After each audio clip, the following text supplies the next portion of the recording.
Okay, we'd like to get this session started.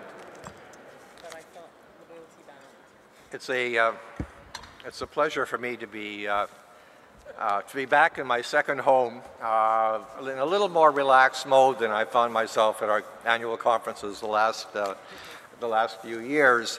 I'm also thrilled with the panel we have before us with us because I think we've assembled some of the leading experts on the topic we have before us.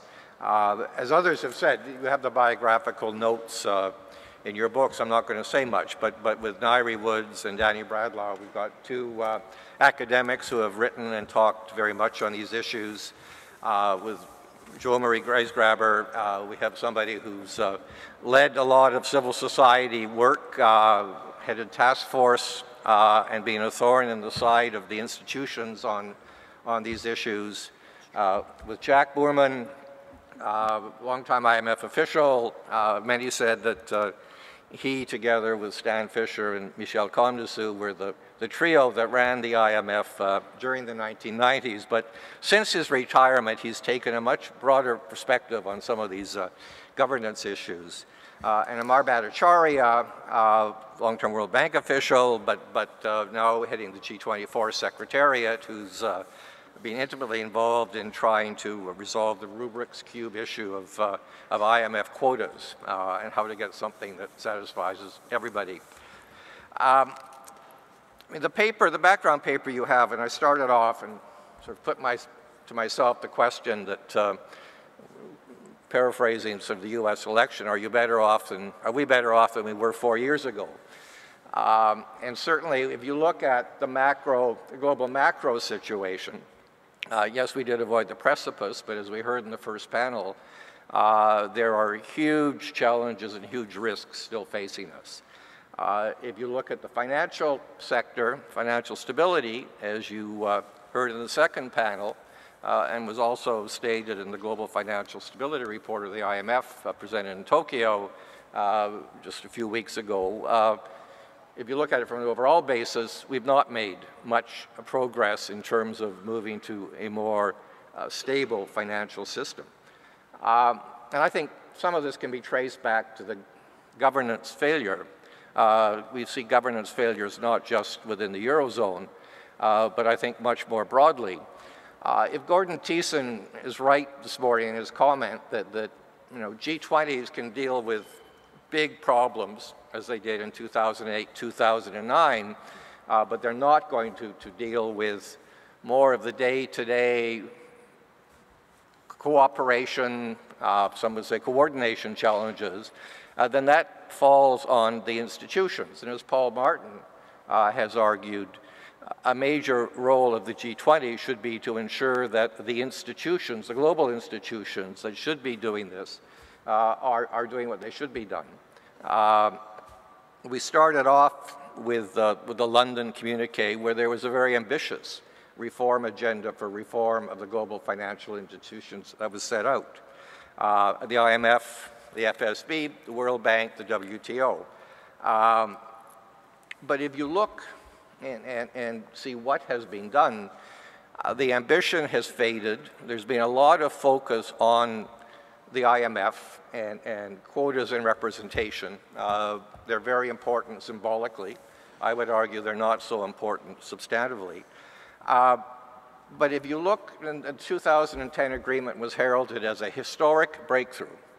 Well, the 2010 agreement on quotas doubled the size of quotas for the IMF, which meant that, in fact, brought it back in relative terms to where the fund was in 1998. Between 1998 and 2010, the global economy expanded to 125%, world trade had expanded 200%, financial markets had expanded much, much more. So relatively, the fund was not quite back in terms of relatively finance given its role.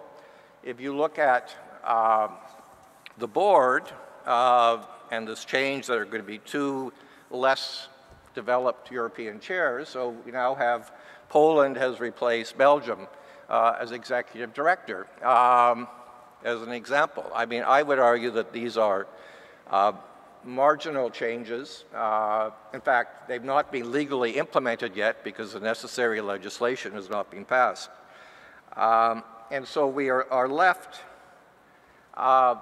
in a situation where if the institutions haven't been strengthened and the G20 is not capable of playing that role, do we find ourselves, in fact, in a weaker situation today than perhaps we did 4 or 5 years ago? So with those incendiary comments, we've agreed to go alphabetically. Nairi has to leave us at 3:30 to head to the airport to catch a plane. So we're going to try and run this as efficiently as possible to try and get it all in within our allotted time frame. So with that, first let me turn to Amar Bhattacharya. Thank you, Tom. I didn't find your comments nearly as incendiary as your paper. Indeed, I thought when I read your paper, it was extremely insightful and utterly depressing. But I think you put everything in a very fair perspective. So I'm going to really pose 3 questions to myself and hope it helps in stimulating a discussion. The first is the G20 on balance a positive or a negative force on reform of the international institutions? And I mean broader than just the fund. So I'll take that as the first question. Second is, where does the rubber hit the road in terms of the reform of the IMF? And third, what's the challenge for the bank? And I will argue it's even more daunting. So on the G20, the idea was very much that the G20 would act as a leader and an impetus, provide an impetus for reform. Indeed, the 2008 summit declaration laid out some very ambitious goals. And, they have been acted upon, not only in 2008-9, but also in 2010. At the moment, the G20, as we heard, is struggling. But I would argue that the G20 remains a positive force for pushing the international institutions on reform, in part because at a political level, that's where the leadership lies. Second, the G20 plays a very important role in the architecture in terms of coordination and gap filling. There are many areas that have come to the fore, not just in the financial crisis, but in areas like energy, in commodities, in disaster management, where you need coordination across international institutions. And if you look at the work of the G20, what is very impressive is the way it has successfully brought in the relevant institutions and forced, in some sense, dialogue and coordination amongst themselves. So you have the OECD there now very vigorously, you have the IMF, you have the World Bank, you have the IEA, you name it, and it is an issue-based coordination system. And through the work of the G20, you often find who is doing what and who should be doing what. So I think on balance, it's been a positive force. Second, the IMF. So where is the IMF compared to 4 years ago? It has certainly moved more to center stage. And the G20 has played a positive role in that. In the last year, not only has the quota increase, the NAB that was put in place earlier given the fund significant resources, but as you know, this year, under the Mexican presidency, there was an additional 430 billion of resources that have been mobilized. So altogether, the IMF has almost $1 trillion of resources, which is a very significant sum for an institution in its global role. Second, for all its flaws, the new surveillance decision allows the fund to focus on implementation, including the integration of multilateral aspects of surveillance with the bilateral aspects. The challenge, as Tom notes in his paper, is implementation. And, much is still to come, but there are 2 positive examples. The fact that the IMF has been willing to speak to truth about Europe. More recently, it has challenged, and during the annual meetings, Christine Lagarde challenged the European orthodoxy. And you also find, for example, day before yesterday, the fund's strong statement on the fiscal cliff.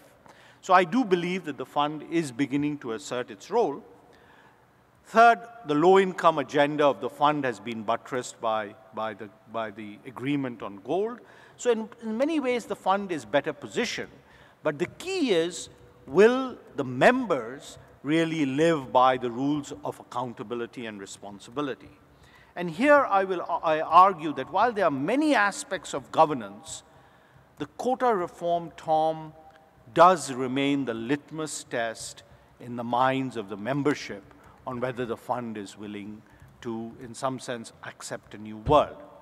And one of those is really the approval of the 2010 reforms, but the other part is whether the fund will accede to the agreements, the forward-looking agreements as we call it, whether it will agree to a comprehensive review of the quota formula by January 2013, which is just 2 months away. Why is that so important? Because it is the heart of the problem of fund governance, which is the over-representation of Europe.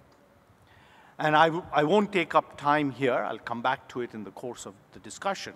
But it's not about the arcane aspects of the formula. It is about if the fund is going to accommodate changes, and if it is going to give an equitable stake in the fund to all members, the only way that is mathematically possible is if Europe pulls back. And it has shown no inclination to do that. Third, the World Bank. Unlike moving to center stage, the World Bank is in retreat. So what does that mean? The World Bank's lending during the crisis has been $45 billion a year. At present, it is projected to decline to about a third of that. Why? Because it does not have the capital. On the needs side, it's not just global public goods, but the critical challenge today on development financing is that of infrastructure. Infrastructure is key to growth, it's key to inclusion, it's key to urbanization, it's key to climate. The amount of needs that have to be met, will not come just from the private sector, it will not just come from the public sector, but an international institution needs to play a very important coordination role. The bank is absolutely held hostage to that because unlike the IMF, the problem in the World Bank is excessive representation of the United States.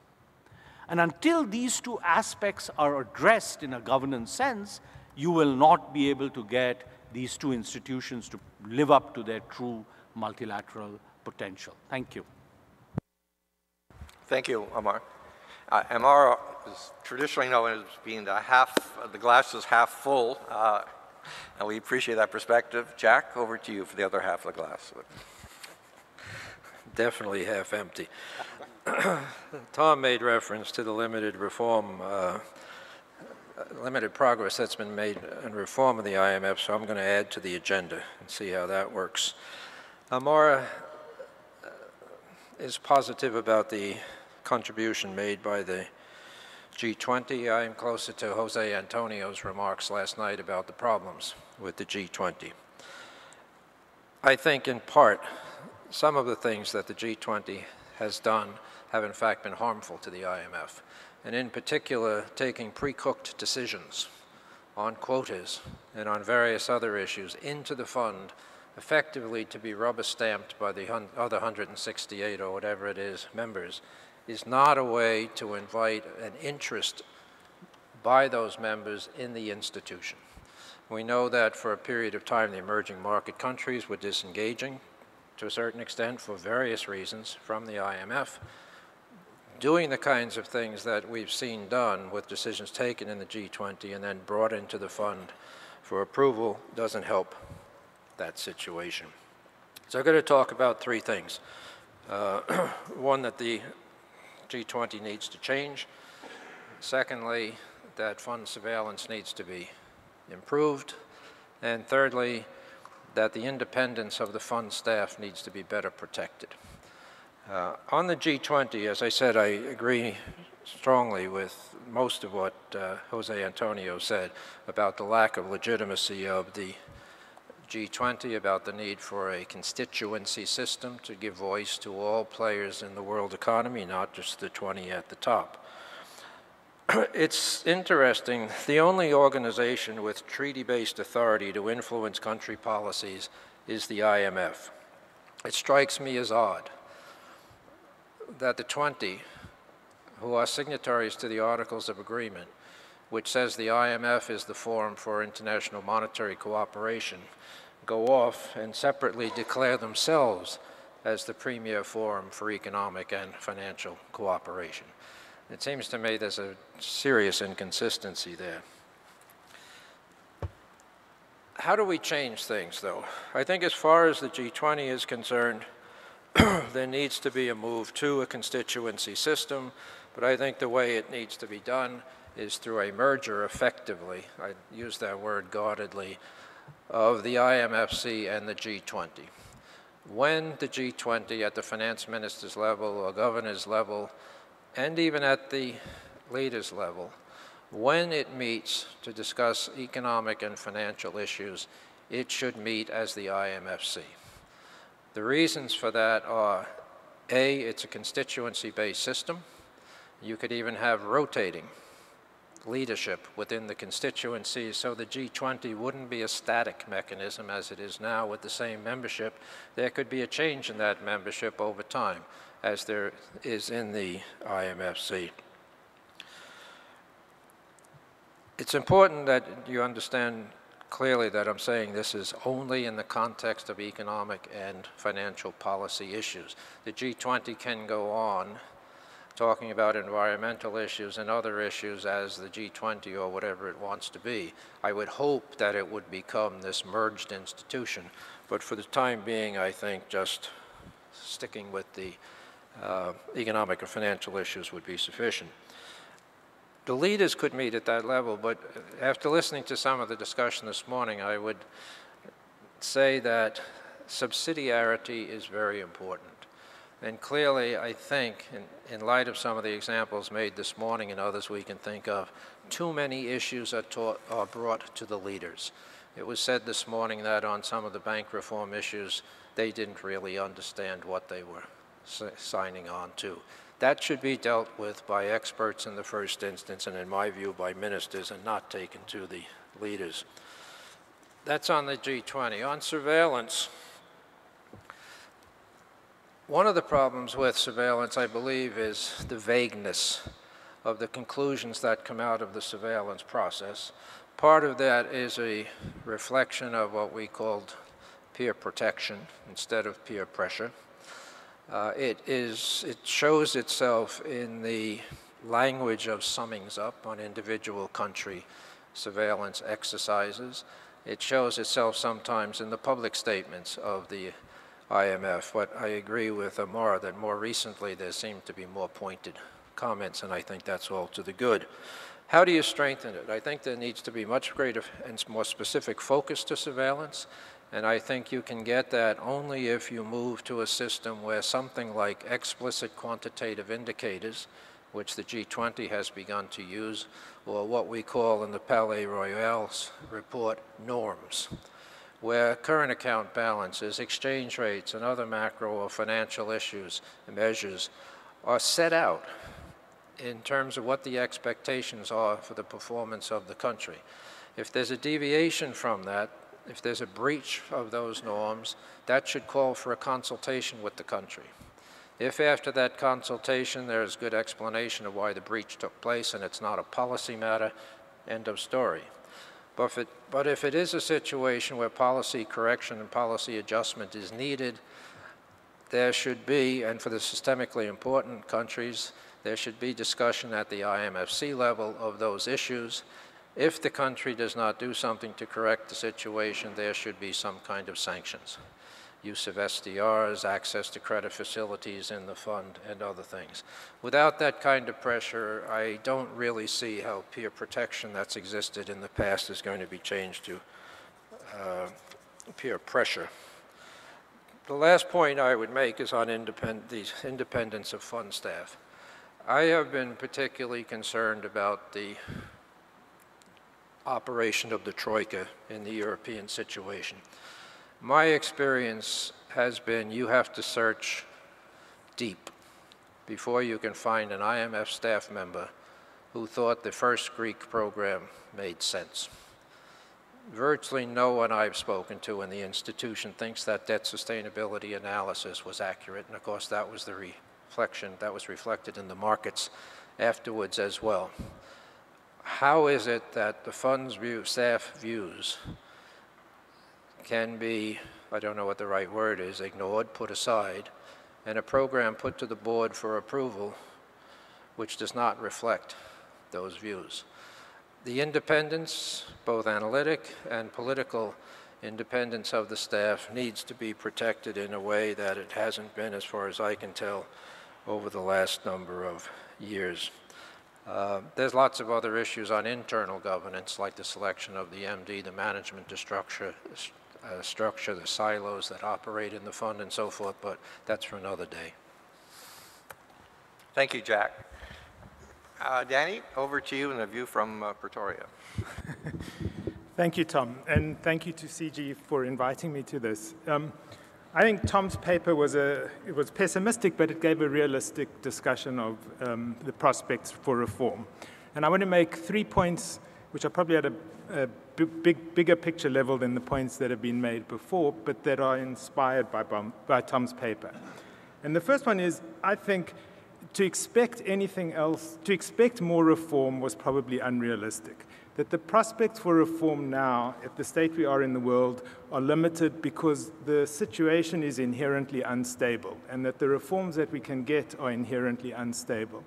And the reason for that is that, as we all know, we're in the middle of a shift in global geopolitical power. But we don't know, we're in the middle of the process. We don't know how it's going to play out. We don't know what the pace of those changes are. We don't know what challenges and opportunities it's going to create and how they'll present themselves. And as long as we're in the middle of that process, the opportunity of actually producing sustainable reforms to the IFIs or to global governance are very limited. Point number one. And in that sense, I would remind us that the collapse of the Roman and the Ottoman empires took centuries. And so that to expect this process of change to play out in a linear fashion, number one, and quickly, number two, is just unrealistic. What that means to me, and its relevance for this, is it suggests that the real potential for substantial reform is only going to exist at moments of crisis, provided we not only reach agreement on what the reforms should be, but implement them in the heat of the crisis as well. If we don't do that, what's left is the potential for reform at the margins. And that's true whether we're talking about mandate reforms, scope reforms, or governance reforms. And it seems to me that the challenge that leaves us with is how do we work out what the potential for marginal reforms are, and how do we make sure that we fully exploit that potential in every way that we can. And because I know the members of the IEO evaluation panel are here, I would suggest to them that this is one of their challenges, is to make sure that we do that well and exploit those possibilities. And that leads me to my second point in talking about strengthening IFI cooperation, which is, what's the goal of what we're trying to do? How do we actually know whether we're getting good reform or not? Because we can only assess whether we're doing a good job either substantially or even at the margins if we have an idea of what the goal is. And it seems to me, well, the question I would pose, is the goal merely systemic preservation? And all that we're trying to do is to expand the number of seats at the table in response to the shifts in power to make sure that the system keeps on going? Or are we really trying to change the way we do business and to do it in a way that we're able to respond effectively to the problems of the economic, environmental, and equity cliffs that we talked about last night and that we talked about today? And I think you can tell from the way I phrase that question what my answer to that question would be. And I would suggest that, in fact, the world's not oblivious to that question. And in fact, there are a number of initiatives which at least are efforts to get to that. And I think the relevance of the debate on the beginning of the debate on the post-2015 development agenda is in part a way of starting to ask that question. I think at an institutional level, we're seeing that beginning in the World Bank with the beginnings of the safeguard policy review, which also raises questions of how we do business and how we do it in a sustainable way. And I think in regard to that, we should remember that the last time the international community tried to come up with a document that expresses how we see the way we should do business and the way in which the international community should relate to individual states and the way those individual states should relate to their citizens and the way the international community should relate to citizens was the drafting of the Universal Declaration of Human Rights. And to remember that the only reason we got a Declaration of Human Rights was not only because we had a wonderful team of negotiators in the UN at that time, but because in reality nobody cared that much or thought it was that important. And so that everybody supported it because it sounded good, but it didn't mean that much. And that it took decades of hard work by states and non-state actors to convert that document into something that now most of the world thinks of as customary international law. And so that this process is not something that will be easy, but I think it's something that's ongoing. And that leads me to my third point, is that as we're evolving towards this, we need some sort of a methodology for assessing how well we're doing. What kinds of reform efforts exist, and how well do we take advantage of the opportunities that they present? And we need to make sure that that assessment make sure that we're responding to and serving the needs of all states and non-state actors in the system at both a national, local, regional, or international level. And I would end just by suggesting that we have a project in South Africa looking at this, trying to do this, and looking at how do these how does this affect Africa, and how well is Africa's interests reflected in global economic governance. And there are 5 factors that we look at in trying to assess this, which just to put on the table for discussion. The first one, obviously, is what's the goal? What are we trying to do? Second one is, do the mechanisms show appropriate respect for the few international legal principles that are actually applicable to everybody in this area? The third one is, at an institutional level, what do we do to make sure there's good administrative practices and procedures in each of the different institutional structures? Fourth one is there comprehensive coverage? So are all the needs of all the different actors and stakeholders in the system being satisfied? And the final one is what I call coordinated specialization. Do we have organizations that are specialized to deal with their particular areas of mandate? But do we have the mechanisms for coordinating them in an effective way as well? And with that. Thanks, Danny. Jo Marie. This is an intimidating panel to be on. Okay, in terms of the legacy of the G20, and my focus will be on the IMF, first of all, the singular initial benefit to the IMF of the financial crisis was that it rescued the IMF from obscurity. It was at a point where it had exactly one country it had market rate lending going out to, and the first task of DSK was shrinking the staff, for good or bad. That was the first act. But he had the political wisdom to grab onto financial crisis, and suddenly the mandate of the IMF was inflated hugely. Another new result of the G20, of the financial crisis, is that the IMF is no longer divided between creditors and debtors as it was for many years, but it's in Europe, exclamation point. That's quite dramatic. It is also beginning to allow diverse approaches to the solution of problems, unlike a long history, or at least according to Jack Borman, an alleged history of cookie-cutter policies for all borrowers. And the major powers within the fund have lost a significant amount of legitimacy when the US and the UK themselves are the source of the global problem. The IMF, as with many institutions born after World War II, were born in a very different time when there was a single hegemonic power, etc. Many colonies. The agencies of the UN were designed almost as silos, and they have become over time bureaucratized, not to say routinized with barnacles. The governance has been one of the status quo or older powers. We've heard this reportedly, of creditors controlling and debtors taking taking rules, taking orders. But now those categories are scrambled or are at best their porous boundaries. There are three tasks that should be achieved by this institution. One is global financial stability. Can we have stability and growth without austerity? Can we have growth, austerity, and stability all going on simultaneously? That's a major challenge. So with global financial stability, there are many who still call for the unrestricted flow of capital.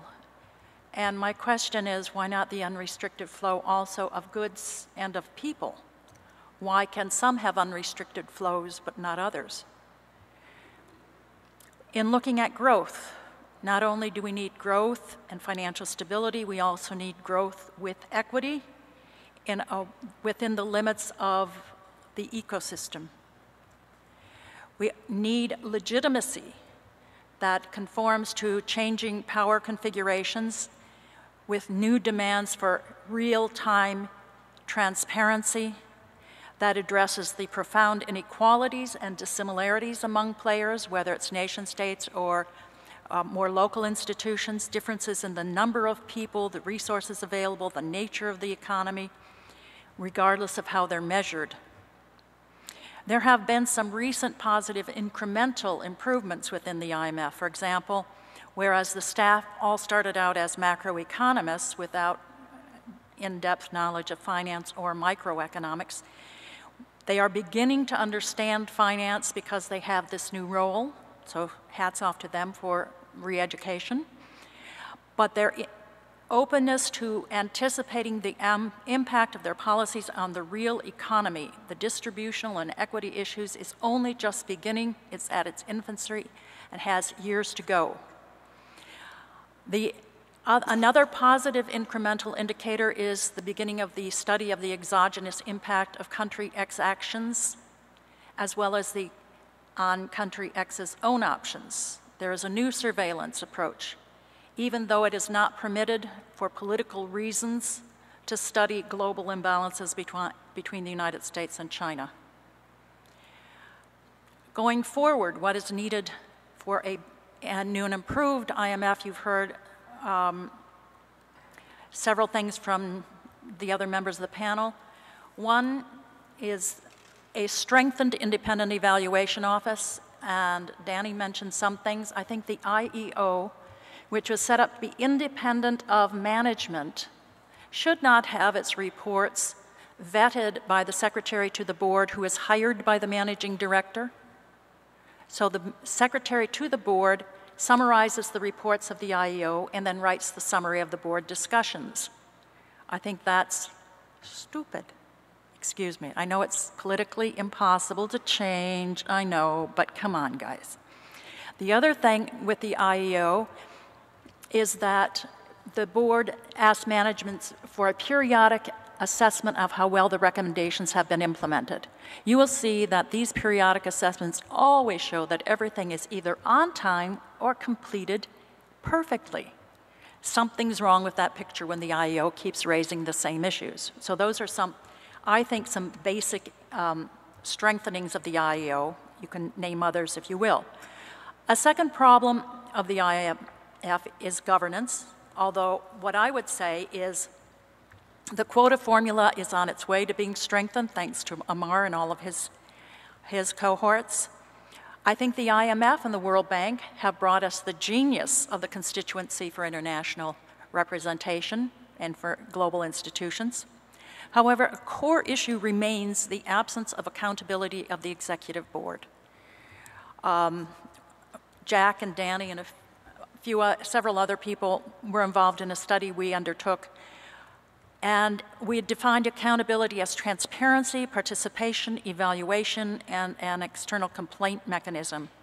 I would say the one point that hasn't been raised so far is, in any of these discussions, is the evaluation of the board itself, either whether self-evaluation and by what criteria. Are they accountable to their member states? Are they accountable to the populations whose governments they represent?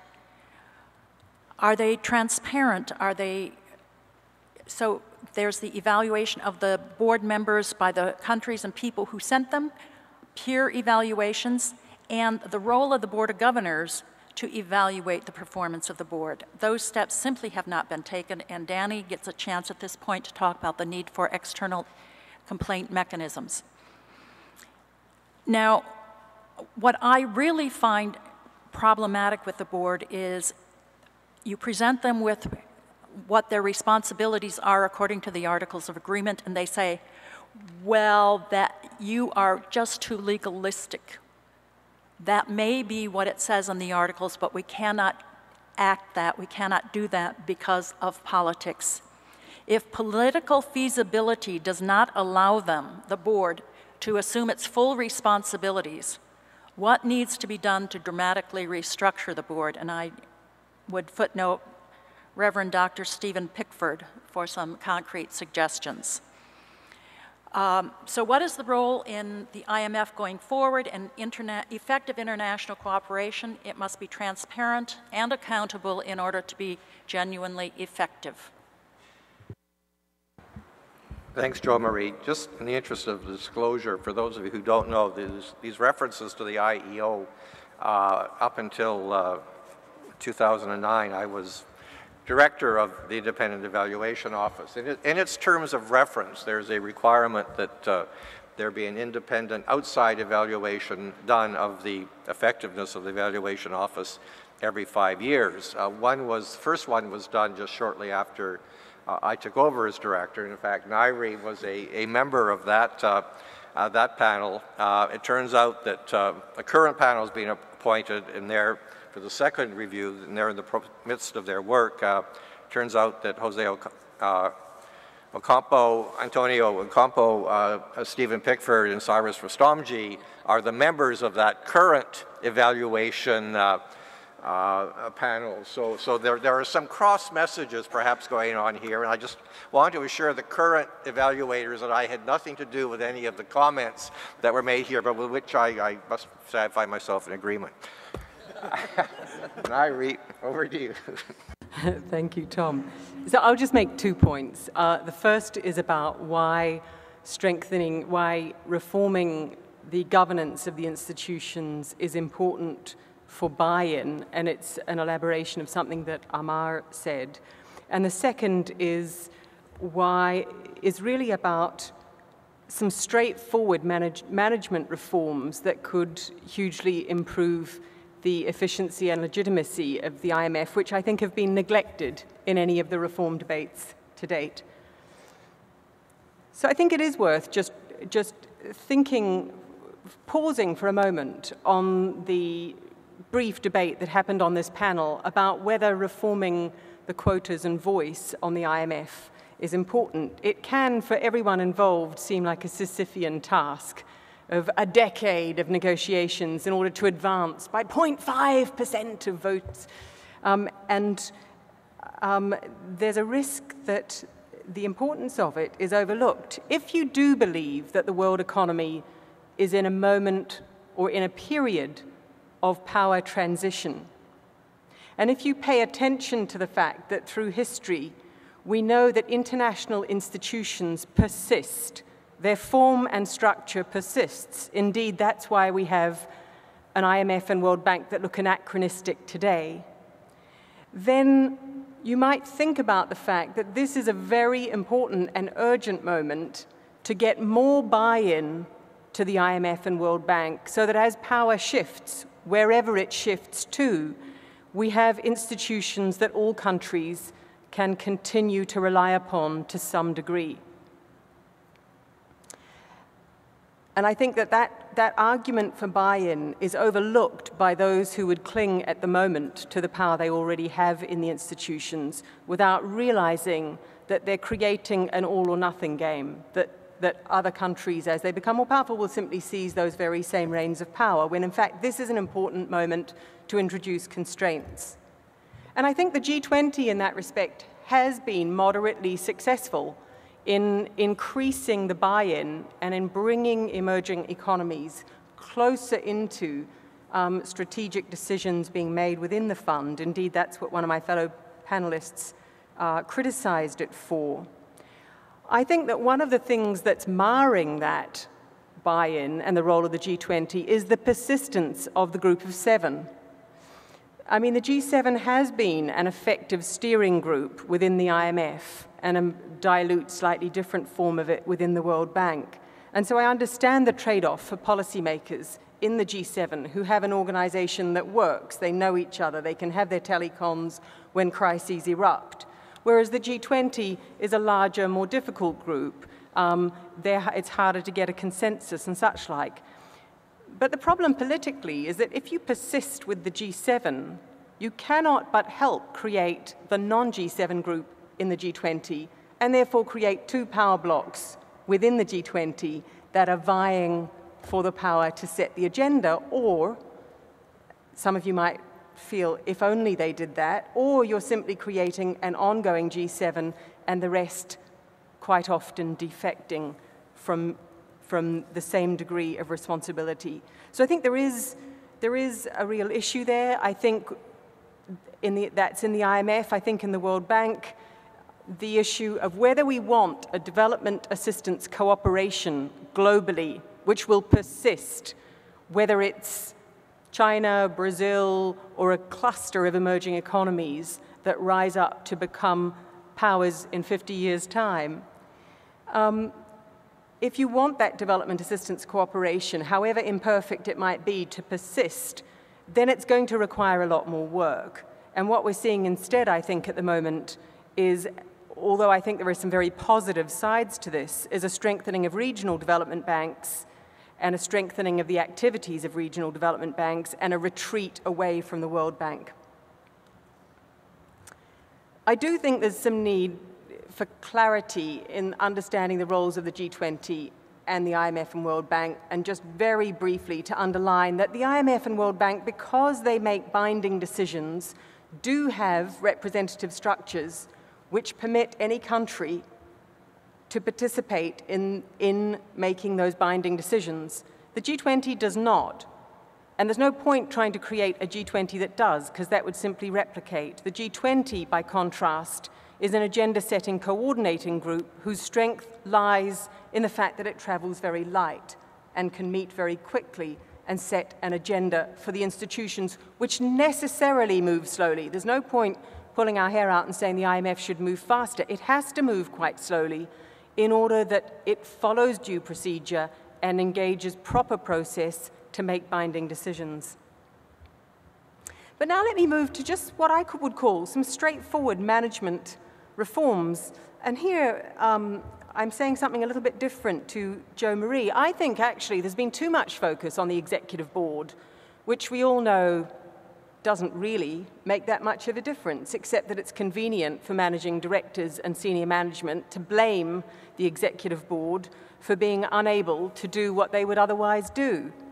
I think there's been too little focus on the accountability of the senior management of these organizations. Let me throw out 6 suggestions of what we should hold them accountable for.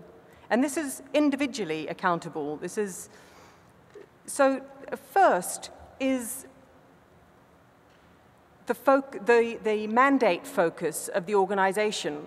Okay, now the managing director, the president of the World Bank, can keep saying, well, it's my board that keep insisting that I do these 100 things. But you can track whether they're pushing back against that or not, whether when they're giving new mandates, they actually get rid of old mandates, and whether, most importantly of all, and I think this is one of the diseases of the IMF, the World Bank, and even more in other international organizations, whether the senior management are focusing on what they can do most easily: reorganize their own institution, monitor, report, research, coordinate in some loose sense. These are the things that it's easy for international organizations to do, but it's not the things that you actually need them to do. And so to really think about how we hold the institution, the management of the institution, to account for their contribution on the crucial collective action problems that we need them taking decisions on. A second is on staffing, ensuring that not just the recruitment of excellent staff to senior roles, but the dismissal of staff who are non-performing. There's been a marked improvement on this in the institutions, there's more scope to go, and there's a formal accountability for it that isn't in place. A third is the implementation, the success of the organization in implementing its mandates and in having the impacts that its members have asked it to have. You'd expect any normal CEO of a company to be held to account for whether they were actually delivering and implementing. And we don't do that for the heads of organizations. A further one is cooperation with other international organizations. And here I think this one's really important. I don't think you can just leave it to the G20 to play conductor of the orchestra. I think every head of every international organization should be held to account for how closely their organization is working with other international organizations to deliver what they need to deliver. The way in which the senior management manages stakeholder and membership participation is another very clear element on which the senior management should be held to account. And finally, and given recent shenanigans in the previous two IMF managing directorships, a real transparency about the senior management team, a personal transparency. Their expenses should be online, their travel should be online. There are organizations of government that now do this, and given the egregious problems that have emerged on these things, these, I think, are important things to push for in the name of good corporate governance. So those are 6 things that I think the senior management of these organizations should be more tightly held to account for, and that would help make the institutions not just more legitimate, but more effective. Thank you. Thanks, Irene. I think that's been a good round. Because there's a lot of expertise in the room, I'm going to move a little more quickly to the tables for questions, but perhaps let me just throw out a couple that I'll invite panelists, if they want to respond to. Amar talked about the importance of the quota change, and Nairi stressed that it's important for buy-in. I guess the question I have is those who have studied the quota review, the quota formula, which determines quotas, and which the new formulas to be agreed by January, which is another target that's going to be missed, know that there's always an element, there's the mathematics of it, and you can get all sorts of criteria to get to something close to where you can then do a political trade-off and get agreement, and there's always a political element to it. I guess I just wonder whether it's possible to devise a formula that will get us close enough to the buy-in that I think Nairi rightly analyzed, or whether we have to really redefine the role that quotas play in the institution. And maybe quotas should apply to financial decisions, but maybe we need to change some of the decision-making process. Maybe we need to move to a double majority voting system on some questions, as one of Jo Marie's earlier task force reports recommended. Maybe we need to separate surveillance out from under board approval. I mean, can we find the right formula for sufficient buy-in? And I think that is a critical question, just by focusing on the quota formula, or do we have to put it in a broader context of the full decision-making process of the fund? So let me throw that out to the panel, to anyone who wants to jump in on that one. Yeah, I agree that you have to put the quota formula in the broader context of decision-making. But it does have an influence, and for better or for worse, it has become right now a lightning rod of commitment to meaningful reform. And I think it's precisely in the way that Nairi said, with 2 additionalities. One is, to what extent is the fund reflecting changes that are taking place that are not marginal, that are very large? To what extent is taking place? In doing it, how is the fund also ensuring that this is not just about the new powerful and the old powerful? how does it ensure that the 140 members who are neither powerful nor rich have an equitable stake in the institution? And third, I think very importantly, you're not going to get this change immediately, so how do you manage the political transition? But you cannot have a system in which Europe's quota share is a third more than its share in the world economy, and you cannot have a system where its calculated quota is higher than its actual quota. Then you will neither be able to accommodate the dynamic, nor will you be able to accommodate the disadvantage. And that is the heart of the political economy issue that the fund is confronting right now. I think it's only a small part of the broader and more, perhaps even more important governance issues. But at this point in time, in the discussions that have happened, it has become the lightning rod. So that's the way I would leave it. Although Europe can't even agree on how they want to govern themselves, let alone how they want to be reflected in international organizations, which leads me to wonder whether the time frame you're looking at for resolution of this is at all realistic. Jo Marie? Yeah, thank you. First of all, I want to say that the buy-in through the G20 and through the quota formula of the emerging powers, I think it's something really to be celebrated, because in previous centuries, decades, we would have wars to figure out who's the biggest, baddest power on the land, on the planet. So I think for that reason, we should all be celebrating that we have to wrestle with these problems. Now, on the IMF quota, I think there are some approaches to the quota. Amar's work has been brilliant in this. The BRICS have been working very closely, surprisingly, with the United States on approaches to the quota formula that do respect the emergent powers and the interests of the poorer countries. But there are other innovative approaches. One is that of the double majority that is really designed by the Bretton Woods project out of the UK. And a more recent one that I just read about is based more on regional representation, and you depend on the regions to do the circulation, and each region is allocated a comparable amount of votes. And then the region itself determines how many constituencies and how to allocate votes within that, which of course has a lot of snakes. Speaking of snakes after the fall, it can be a snake pit, but I think it's a creative approach that can complement the regional banks and the regional monetary arrangements that are emerging. I mean, I think we can come up with all sorts of brilliant technical fixes for the quotas and different formulas and different voting arrangements. But at bottom, this is a political issue. I mean, the original formulas were politically designed, and any other solution is going to be politically designed as well. Someone this morning said we're approaching a Bretton Woods moment where we can have another conference like a Bretton Woods moment. I disagree. I think what we're really approaching is a post-First World War moment where we have a shift in power, where the old order doesn't have the full ability to manage the system the way it used to, and the new powers don't yet have the political will or the capacity to take over leadership.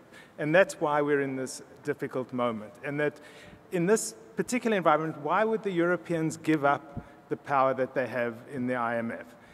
They're losing power in all sorts of ways. They need the IMF. They're unlikely to surrender what they've got now because they need it. And so that, in a sense, we can come up with all these answers, but until that political configuration changes, these answers are not going to work, which is why I think Nairi's idea that you've got to focus on these things like management changes, these marginal issues are the critical issue. The key is to come up with a way of doing that so that we know the changes we produce actually will produce something meaningful or have the potential to be meaningful over time. Yeah, I mean, I think we've got to be realistic here. Where the IMF and the World Bank are never going to be, the conversation in village squares around the world. We're not looking for popular buy-in to these organizations. We're looking for the buy-in of a small decision-making elite around the world. And to me, the reforms have to meet one very simple standard, which is for a relevant expanded group of countries, does the decision-making structure make it worth their while formulating a position?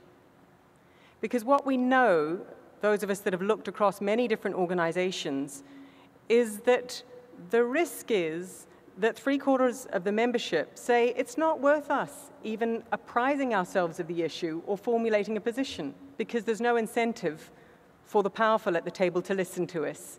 So you have to have the modicum of reform that changes that.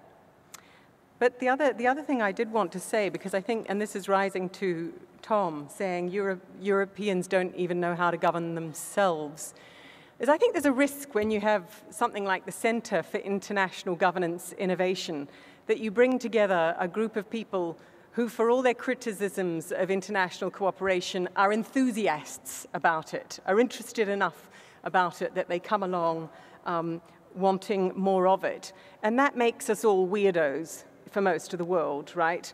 And why do I say weirdos? Because the European Union experience has highlighted 5 powerful arguments against global governance that I think probably all apply to the G20 as well. And I just think we shouldn't lose sight of that. What are they? The first is that whether it's European level governance or G20 and global governance, the first is that it deprives communities of voice. It's too far away.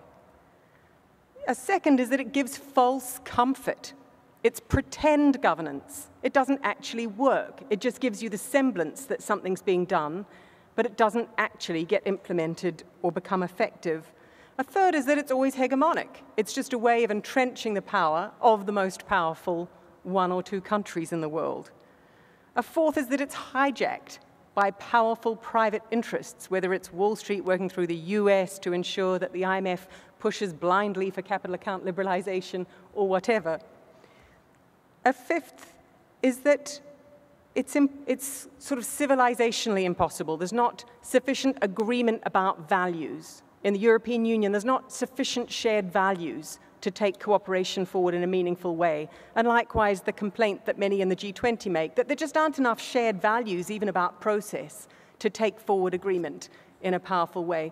These are powerful arguments against global governance. And I think I just remind us all of them to say when we are talking about what it is that we want international cooperation to do, we need to be minimalist in our ambitions if we're going to succeed in making international cooperation work.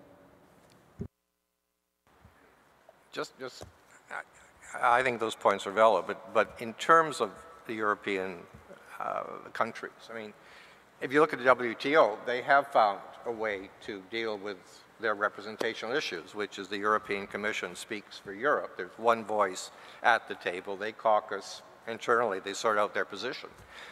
You don't have that in the other institutions. When I say they don't know how to get their act together, I mean, you know, I've been in too many discussions, whether it's the IMF, whether it was in the G7, where Europe's expanding, so the response to that, I mean, when the ECB was created within the G7 process, when I was G7 deputy at the time, the response was, well, we just add more European seats to the table to bring on board the ECB and the Commission, rather than, well, why is the governor of the Central Bank of France there and of the Bundesbank and the Banque d'Italie? They can't have it both ways. They're difficult issues, they're critical issues, but the rest of us can't just keep letting them expand, and we can't just keep sitting there waiting while they come to some conclusions, because I think it holds up the whole process of addressing the critical issues that you raised. That I think the role of the board, which you highlighted, and the fact that it's not very effective right now, and it's not able to address those accountability issues which you identified, which I totally agree with.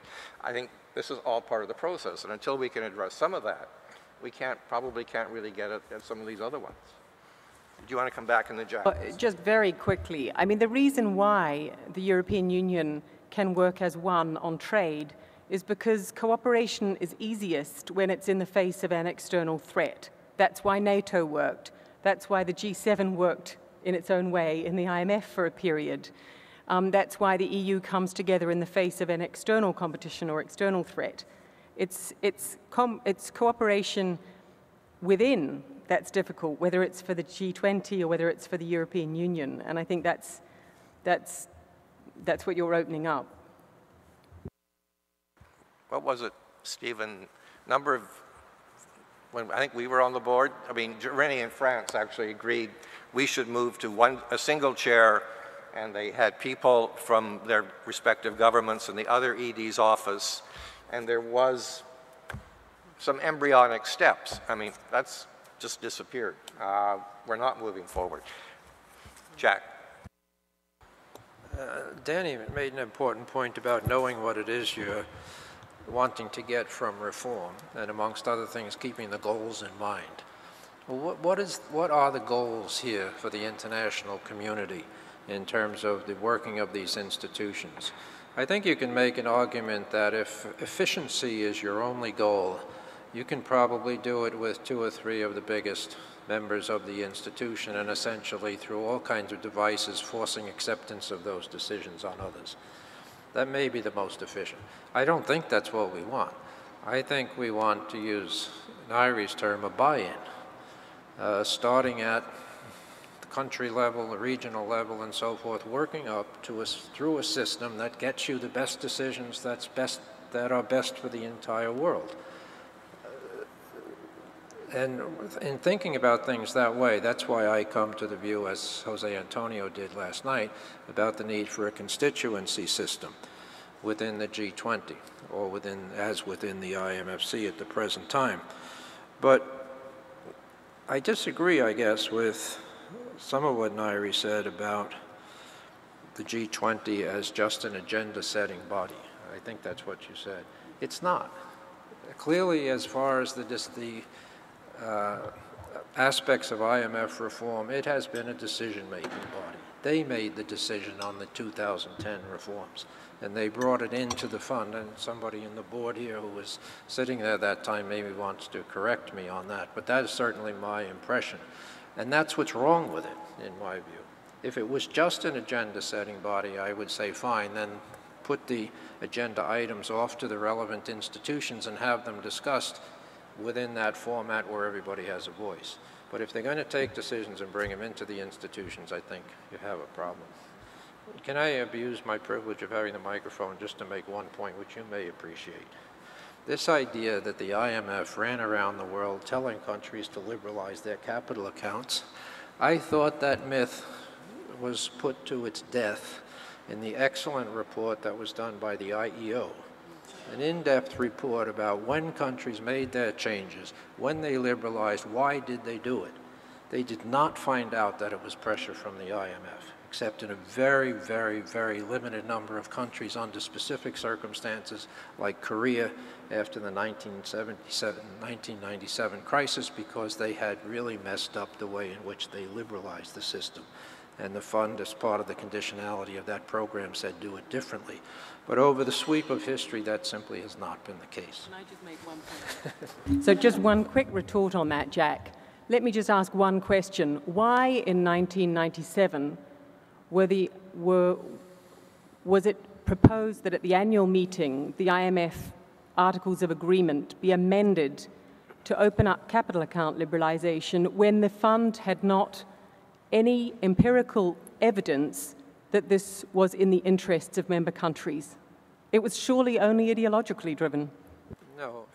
There was maybe slightly off topic. I mean, the IEO report, which actually was done under my predecessor, but did make the point that Jack made, but went on to say that in fact there was a disconnect between senior management, which brought that resolution forward, and what staff was doing, that in fact management were taking a position you could argue was theological, but in fact staff were not applying that at the time. So there was a disconnect, which gets back to some of the accountability issues you've also raised. Jo Marie, and then we'll open up to the floor. I know that Neri has to leave, but I just wanted to ask her. She's looking for a glass. Oh, she needs a glass. I wanted to ask her, who would hold the management of the bank and fund accountable? She has all these excellent ideas for management improvement, and holding them accountable to whom? And who would do the holding accountable? whether it be the board of governors, the IMFC, the development committee, the board. That would be fine if the board were to do that, and that would be great, and I would have... Very simple. It's the Board of Governors, and the G20 can check the Board of Governors have done it if they would like to. Amar? Just want to come back to the issue of the G20 and the fund that Jack raised. I'm also a great believer in a constituency-based system as a goal, although I don't think that the IMFC can take on all the issues of the G20 in its present configuration. But that can be tackled. It's not a big issue.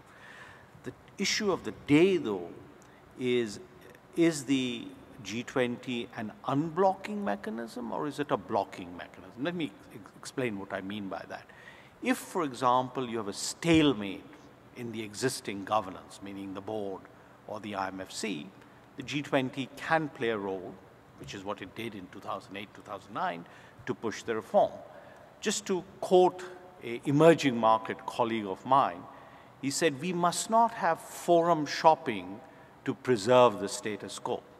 And a lot of the perception amongst the emerging markets is the problem is not the G20, but it's more the IMF board and the IMFC when it comes to the issue of governance reform.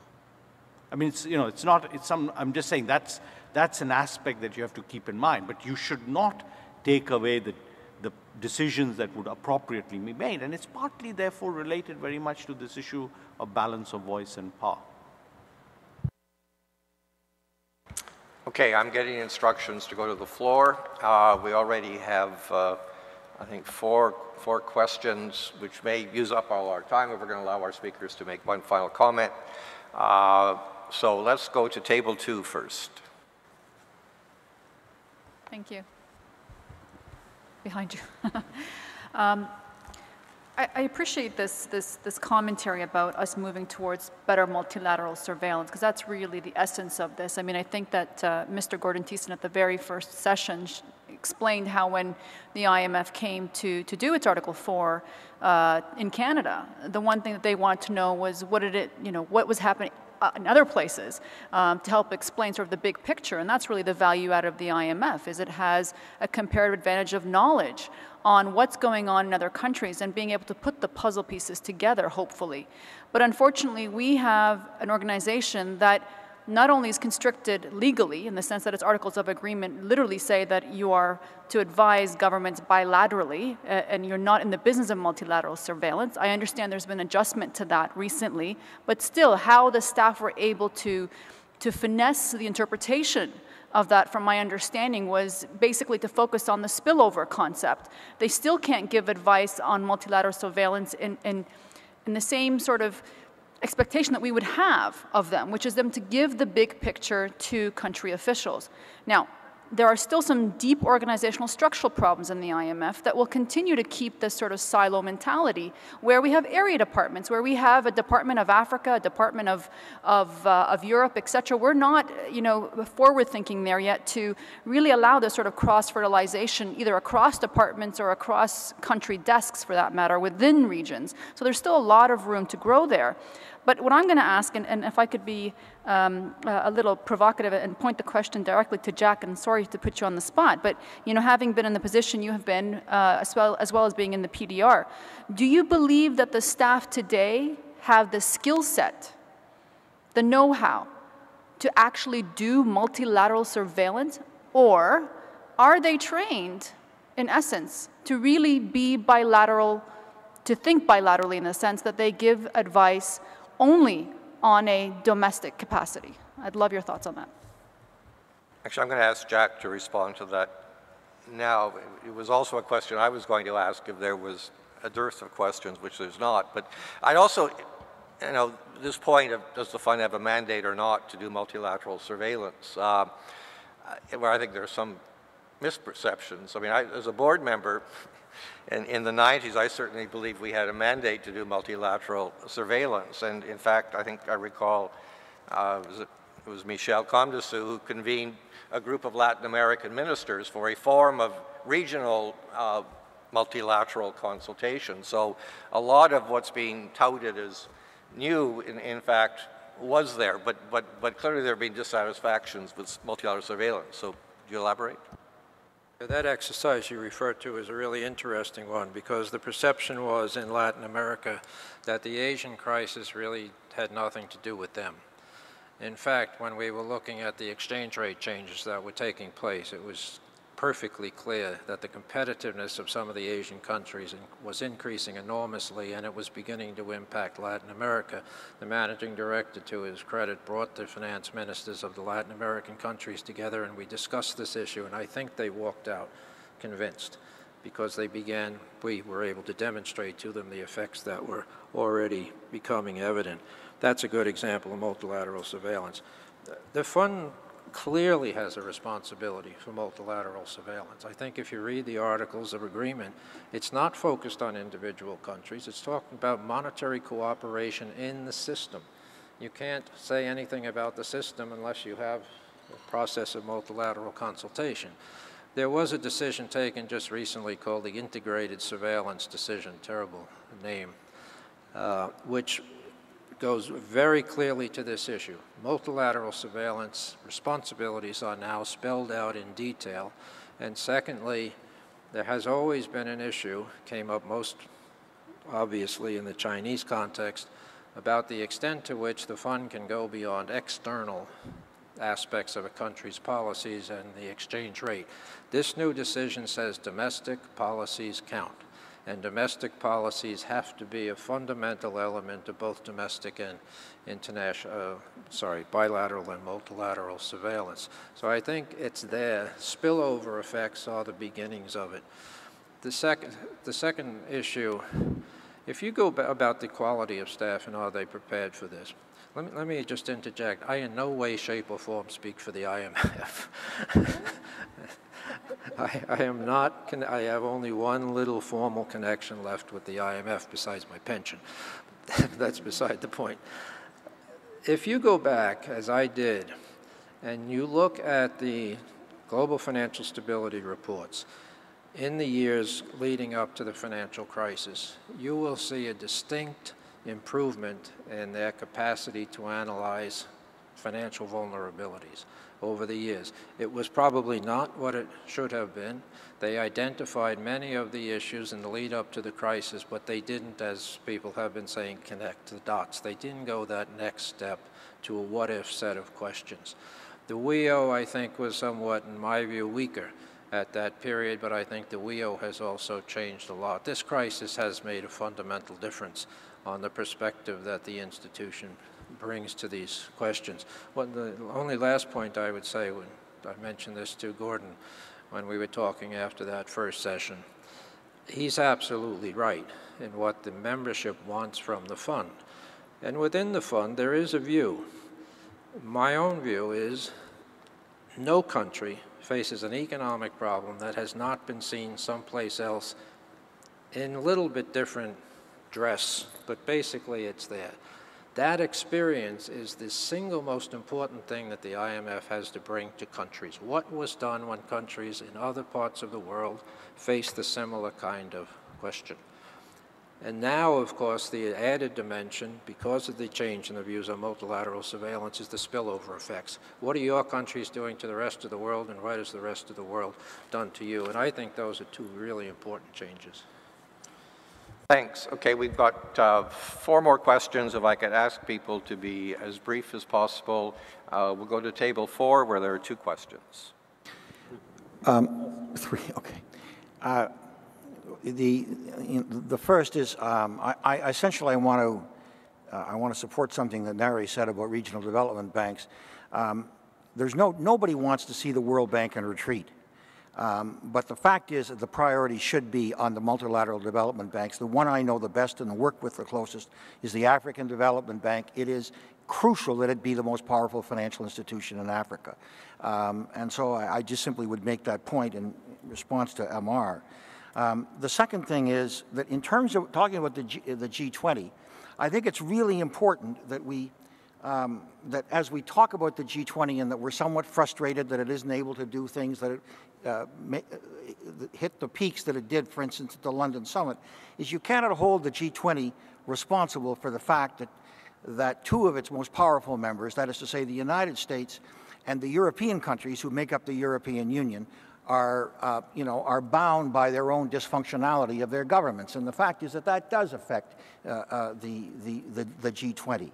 On this question of constituencies and merger with the IMFC, the G20 never claimed to represent 194 countries. The G20 represents the world's regional powers, and its goal is fundamentally to strengthen the great international institutions who do have those wider constituencies.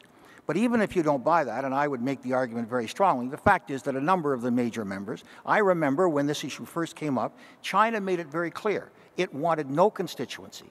It wanted to represent itself, and a number of the other countries basically said that they did not want to be constrained by a constituent situation. So what you'd end up with, probably Canada representing 190 countries. The second thing is on this merger with the IMFC. I find that very difficult to understand. First of all, its role is to strengthen all of the financial institutions, not one.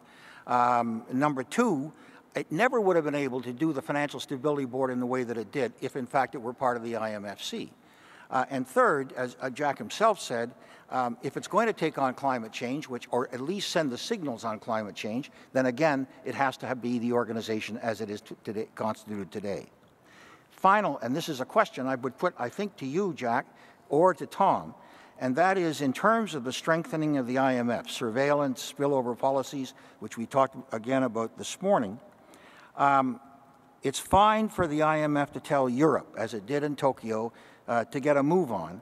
The real question I would ask is, could the IMF tell an individual country like the United States or China, a major power, could it speak truth to power, even if the staff was beefed up much more than it currently is, given that that staff will forever be constrained by a board of executive directors representing individual countries? Is that not a constraint that will make it very difficult for it to speak truth for power, because the negotiation will go on at the table? Thanks. The other question at the table, we're going to collect some. We're running out of time. Is that Antonio? Yes. Actually, I'm going to disagree with Paul here. But the, as a member of the group of 172, but the, I totally agree with Jack, by the way. I have written this point, I think Neri has also, that one of the basic paradoxes of the decisions of the G20 is actually that violates the constituency system, which is the governance of the IMF. So you cannot, a country, for example, that represents a constituency cannot take a decision in the G20 that is going to be rubber stamped without taking into account the views of the rest of the constituencies, which they are members. I mean, that's a basic conflict of interest of that country. And I think that happens all the time, including for Canada, by the way, which also represents many other countries in both the IMF and the World Bank. But on the point that was made somehow that the G20 should be in charge of coordination of international organizations, I think there are other mechanisms of coordination. I don't know. Again, in the name of group of 172, I don't know why should the G20 be in that role and not other Gs, which can equally play that role within the different international organizations. And the international organizations have their own mechanism of coordination, which is the Chief Executive Board of the UN system, in which the IMF, World Bank, and WTO participate. So there are other mechanisms of coordination that are in place. I actually think what in effect happens is a mission creep. And I think one of the basic deficiencies of rotating secretariats, both in the G7 and the G20, is mission creep, which doesn't mean anything in practice except that every chair of a meeting adds new and new issues, but that doesn't really necessarily feed into the international governance system. I actually preferred the early G20 at the leaders level that had a clear, narrow mandate and was willing to pursue that mandate. I think that was much better than the current G20, in which you have an increasing agenda that is intruding into the governance systems of many organizations of which they are part. I mean, why in climate change? I guess I should not say that for our Mexican friends who are here, but you have one negotiation that has to take place. I mean, the decisions will have to take in the climate change negotiations.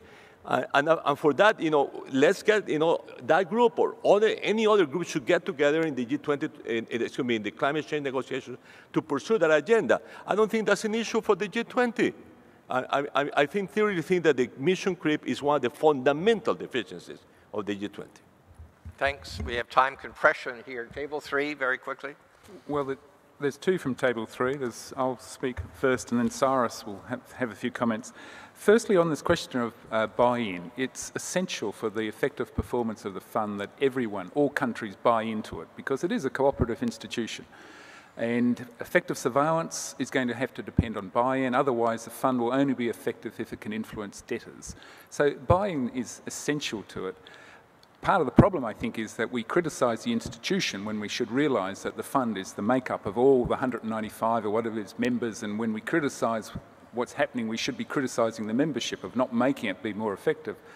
But when we come to this question of the emphasis that's put on the quota reform, the chairs and shares, and that being a symbolic for buy-in, that's fine. The problem I have is that we may never satisfy that test of what is appropriate representation. When we get to you can talk about the October 2010, you can say that 6 percentage point shift to the emerging markets and developed countries, and 2 European chairs, you could say, giving up 2 European chairs, you could say, well, is that all? We should have more, but that was quite a significant, it was hard fought, it achieved something, but you could say, is that all? Now with the review of the quota formula, my fear is that it will be a compromise outcome, as we've seen every other review of the quota formula through the fund, where not everyone will be satisfied, and you can continue to say, well, that's not good enough. And you can keep using it as an excuse for not having buy-in, and to some extent I think there's been an excuse that there's so much focus now on it that you can always have it as an excuse not to want to have the buy-in into the fund and get on with the cooperation of it. Can I come to this point about the relationship between the G20 and the IMF and the IMFC? To Jack, I say, can't they be seen more as complements, in the sense that really the G20 not having a representation, what it should be when the members turn up to that, who are they representing themselves? The main focus they should have is their own policies. The main core of the G20 should be the framework. It should be members committing, those countries turning up, the major countries saying, this is what I am going to do. I'm committing to these policies. I'm going to be accountable. I'm talking to the other major economies because we interact, we relate. We're not representing anyone. The main core of the G20 should be the framework and the policies that the countries all take to try and achieve this strong, sustainable, balanced growth. It's not representing other countries. It shouldn't be trying to coordinate the rest of the international organisations. But it can play a role, and it comes back to Amar's point, can it be an unblocker? If we have a stalemate in one of the other international organisations to get reforms, if you have leaders coming in and can get an outcome, rather than, it'd be better to focus on that outcome and say, was it wrong, or was it this question of saying, well, it was taken and brought into the institution to be rubber stamped? Do people complain with what was the October 2010 reform? Do you complain? Is there a concern about what was achieved there? Or was it just this symbolism that it was taken outside? Again, they represent just short of, 75% of the voting power in the IMF or the G20 countries. They at least got together and got an outcome, and there wasn't outcomes being achieved before. Do you criticise what was that outcome in October 2010, or was it just the process? Is that the problem, that it was taken outside the institution and brought back in? Cyrus. Cyrus. Thanks very much. We've had a very good discussion on strengthening the IFIs to promote effective international cooperation, and there's been a bit of a discussion about how the G20 can play into that and contribute to that. But I think something very significant has been missing from the discussion, and Jose Antonio started a little bit of a discussion about the G172. In other words, the developing countries, the large mass that aren't in the G20, that aren't really party to the contest about quotas. They're not dynamic emerging markets. They're not going to be beneficiaries significantly of this. If anything, their position may just be held.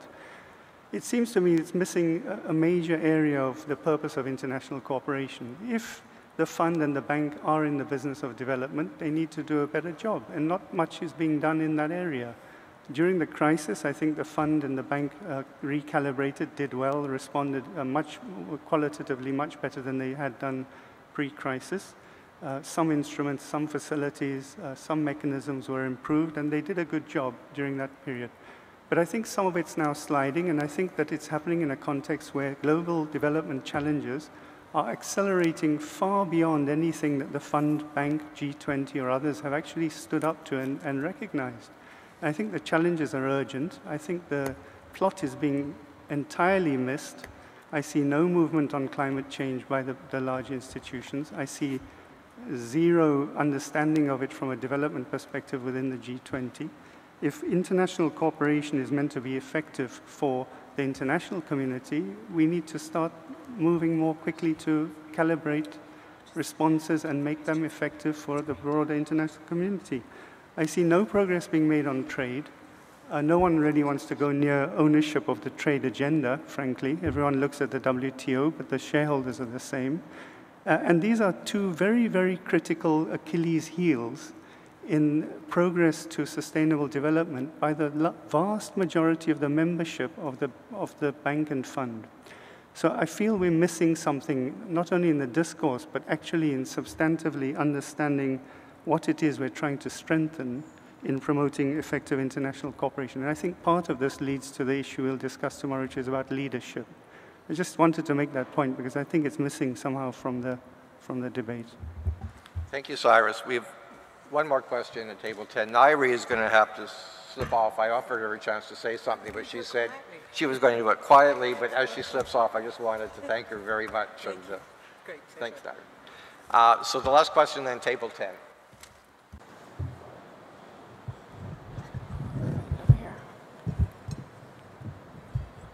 Over here. Thank you. I did have a question for Jack. Early on, you had a recommendation that economic and financial issues should be moved from the G20 and into the IMFC. And my question is, wouldn't this create a rather major problem for coherence in international economic policy making? And the reason that I say that is because there's another international economic organization that we haven't talked about today, and that is the WTO, that in which there are hard law rules and a binding dispute settlement system. And there are some overlaps in the jurisdiction and in the rules in the WTO with many of the subjects that we've talked about today. The IEO a few years ago had a study about the IMF's role in international trade policy, and one of the things that that study said is that in the first few years of the WTO, there was fairly good cooperation and coherence between the WTO and the IMF, but that things have sort of declined since then. And in the WTO, there are financial services rules and specific commitments. When the last panel was talking, I looked quickly to see what the specific commitments were on, for example, banking, lending, and I found, much to my surprise, that a lot of countries, a wide group of countries, actually have specific commitments on lending in the banking sector. And any negotiations on the FSB, as Eric was talking about, would have to take those commitments into account, or those countries would have to go into the WTO later to get a waiver from their commitments in the WTO. So there are overlaps between the systems, and the overall coherence is something that I think the G20 leaders could try to manage and set direction on. Secondly, another very important example that is being widely discussed in trade circles at the moment, there's been a lot of academic literature and countries are very interested in it, and I wouldn't be surprised if a case wasn't brought in the WTO very soon. Brazil is about to deliver a paper in the WTO for discussion, is on this allegation that China is manipulating its currency. And there is a provision in the GATT, in the GATT, the old GATT, that talks about exchange arrangements and about the relationship between the IMF and the GATT. And lo and behold, in that provision, Article 15 of the GATT, there's a paragraph 4 that says that it would be a violation of the GATT if countries, by exchange action, frustrate the intent of the GATT or the WTO. By exchange action, frustrate the intent of the WTO, whatever that means exactly. And it also goes on to say if they, by trade action, frustrate the intent of the IMF articles, it's a violation of the WTO agreement. Back in 1947, when that language was negotiated, there wasn't a binding dispute settlement system in the WTO, but there is now. So countries could bring cases against each other, arguing that by trade action, they're frustrating the IMF articles. It's really quite incredible. And another allegation vis-a-vis currency, the Chinese situation, Fred Bergson and others have written about this, is many people are suggesting that it's an export subsidy, which is prohibited under the subsidies agreement. So there are overlaps, and my question to Jack and anyone else is whether we don't have a major coherence problem. Thank you. Thanks, Deborah. We'll now turn back to our panelists. I'll start with Jack. There were two specific questions to him, so I'll ask him if he could attempt to answer those in his closing remarks, any other points he wants to make, and then we'll just go around the table, and all speakers will have a minute or so to make any final comments or observations. Thank you. Let me start off by begging off the question from table 10. I think that's another conference, to tell you the truth. The point that Paul Martin made, can the staff speak truth to power? It's not a matter of the staff, and when I said the independence of the staff, I didn't mean for the staff to be going out to countries and dictating policy to them, or even doing it on their own. I meant that their views should be known, including by the board when the board takes decisions. It should be perfectly clear. How does that happen? It happens with the best analytical work that the staff can do, and getting buy-in, to use that phrase, to its conclusions by the persuasion of its arguments. And it does what it's doing that way, hopefully, is to get support from other countries for its views. It's the countries who take the decisions. It's the countries in the end. The staff doesn't do surveillance. The board does surveillance. But it's the staff's views that can feed that process and convince countries about the rightness, if you want, the correctness of the positions that the staff might be taking. But should the board do surveillance?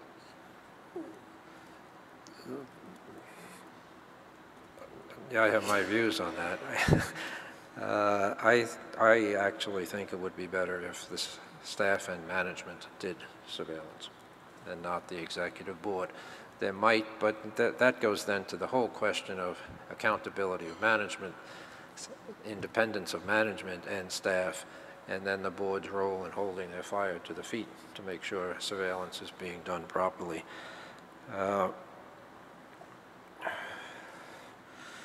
The point Mike Callahan was making, I see the point. This is about the G20 being able to look at an issue within the institutions and perhaps push those issues forward to resolution. I think that was the point. Let me take an extreme example. Suppose the issue is in the African Development Bank. Why is the membership of the G20 the appropriate forum to decide an issue like that when there's only one African country, if I'm right, African country in the G20? So I don't see that as the role of the G20 across the whole range of issues. Let me just make one point. My proposal, and I guess this does go to the question, my proposal on merging, I have to find a better word for that, the G20 and the IMFC, it is not to make the IMFC the G20. It's to bring them together. The fund has this Article 1 that says it has responsibility for international monetary cooperation. That's where those issues, in my view, should be discussed. The group, the IMFC, could be reformulated. If you had 20 chairs in the IMF, for example, you could have the G20 would be the IMFC. But they would have, as Jose Antonio argued for last night, they would have a continuity. You would have the institution as the secretariat. You would not have the kind of operation that you have now where every year you change the president of the G20. What I'm saying is bring them together. And when the issues are of economic, financial matters, that's the forum in which those issues should be discussed and decisions should be taken. And they can be informed by and then supported by IMF, toughened, hopefully, IMF surveillance. I don't know if that makes it clearer. Jo-Marie? I think I have more reaction to Jack's answer than to the questions. If the IMFC is to handle all economic and financial institutions, I can accede that the IMF has a mandate for global financial stability, but that they have responsibility for regulation of banks and for non-bank financial institutions, which is what the G20 is working on through the FSB. I don't understand this role. I can see the G20 serving as the IMFC vis-a-vis the IMF. I could understand your proposal there, but I couldn't see it stretching further. I think that just to pick up on some other issues, whether the G20 has been inserting itself into the IMF agenda, yes it does, as did the G7 every time. You just looked at the G7 agenda, you knew what the IMFC and Development Committee were going to do. I mean, that's not new. So this is just a continuity with a broader membership. I'm not surprised. I'm surprised that people are surprised. It may still be wrong, but there has a long precedence, and maybe that turns it into international law, Danny? No?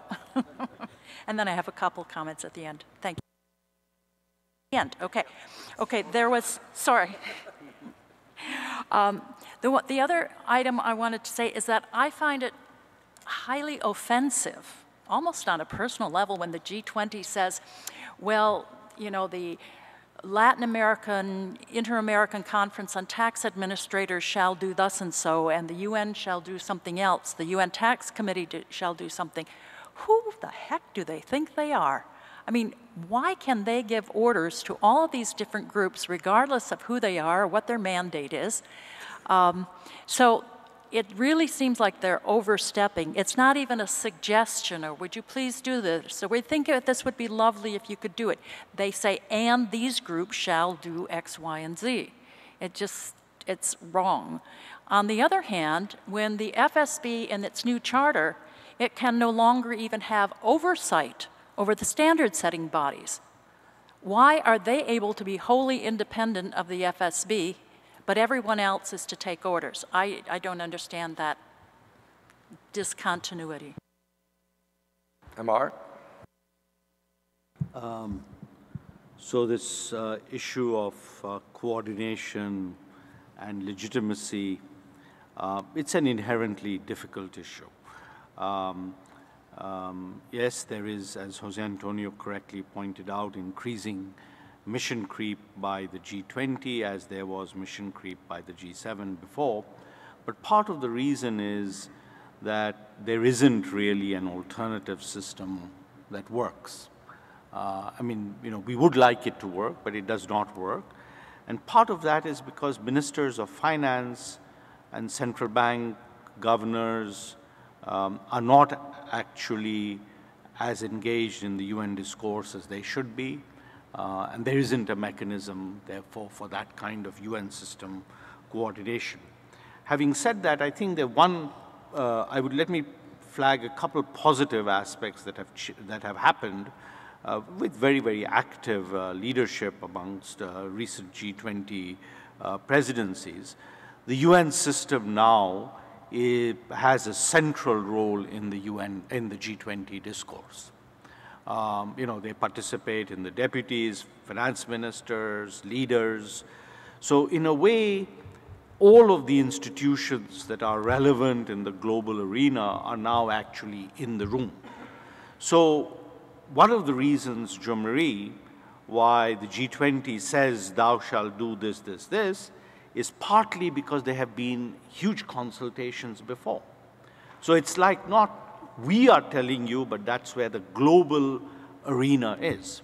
So yes, I would like that discourse to shift somewhere, perhaps with more universality, but let's face it, there is a gap. The second point I just wanted to mention is with Paul Martin. I entirely agree. When I talk about the World Bank, actually I mean the multilateral development bank system, and indeed the G20 has operated on that.